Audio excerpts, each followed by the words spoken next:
This is RTP. This is RTP180.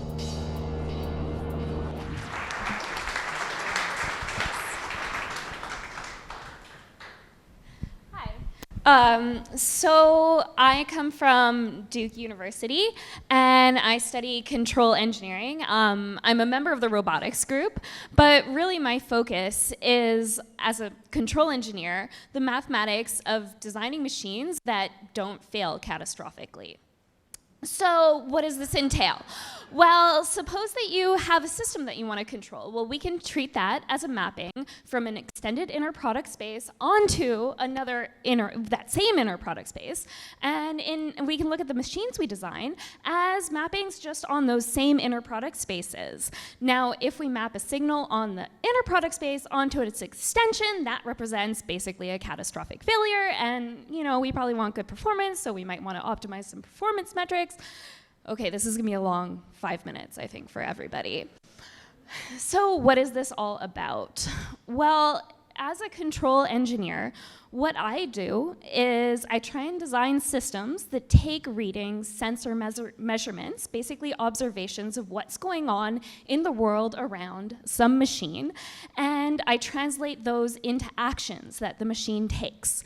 And the catastrophic failures that I'm most worried about, well, as control engineers, we call them instabilities, and basically what they represent is these situations where you're trying to drive your machine, your vehicle, your healthcare system, whatever it is, towards some desired behavior. And this control system that you design instead drives it further and further and further away. And that's really a catastrophic failure of whatever control system you designed. So why does this have a tendency to happen, and why is this kind of difficult to avoid? Well, that's because if you're designing some sort of controller, let's say an autopilot for an airplane, your naive first instinct might be to say, hey, I'm at some altitude, I want to get to another altitude. Maybe the best possible performance that you naively, instinctively think you should do is, jump to that desired altitude as quickly as possible. And that was kind of really the state of the art in the 80s. When people thought of how to actually do this optimal control, they thought they were done.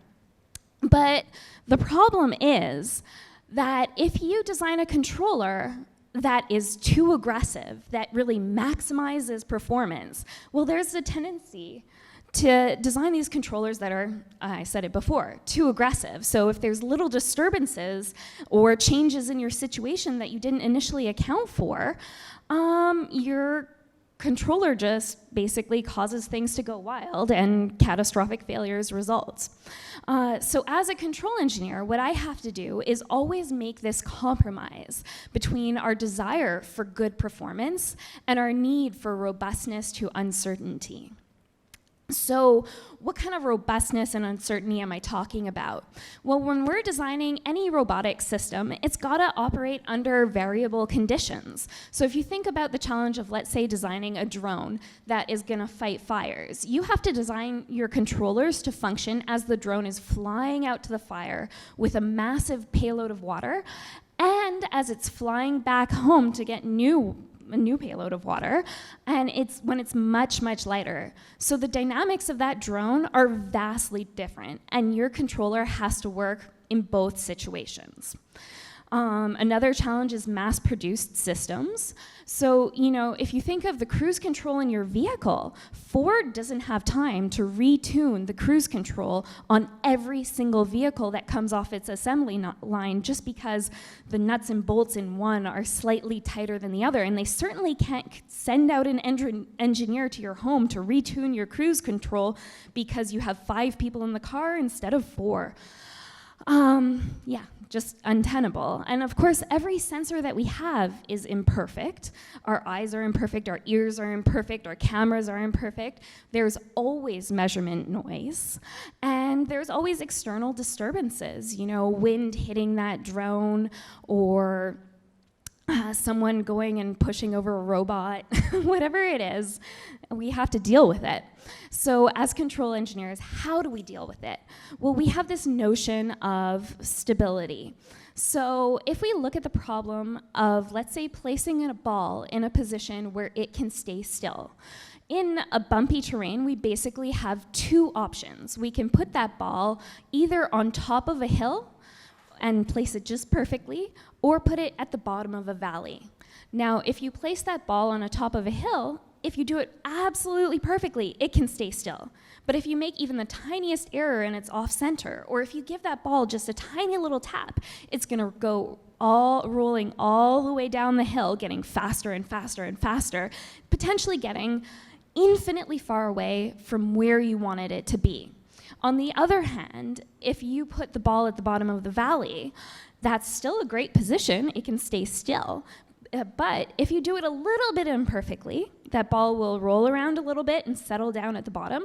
If you give that ball a little tap, it will roll around in proportion to how hard you tapped it, and again, eventually settle back down exactly where you wanted it to be.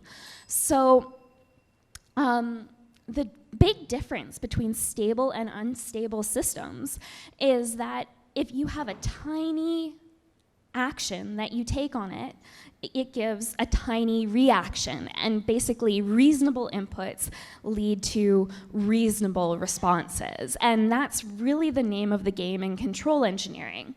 So I guess the thought that I want to leave you with is that we live in this world where we talk about automation and AI and all these things that are going to come in and have great performance and do everything we wanted.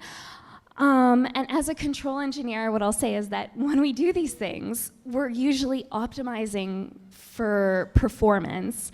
And so, you know, if you're ever creating an automated system in wherever you are in your workplace, in your home, whatever, I would really urge you to think about control. Maybe talk to a control engineer, think about stability so that we can make whatever system you're designing, you know, roll down that hill, make it want to settle down at the place where you want it to be. So thanks for listening, and if you have any questions, please feel free to ask.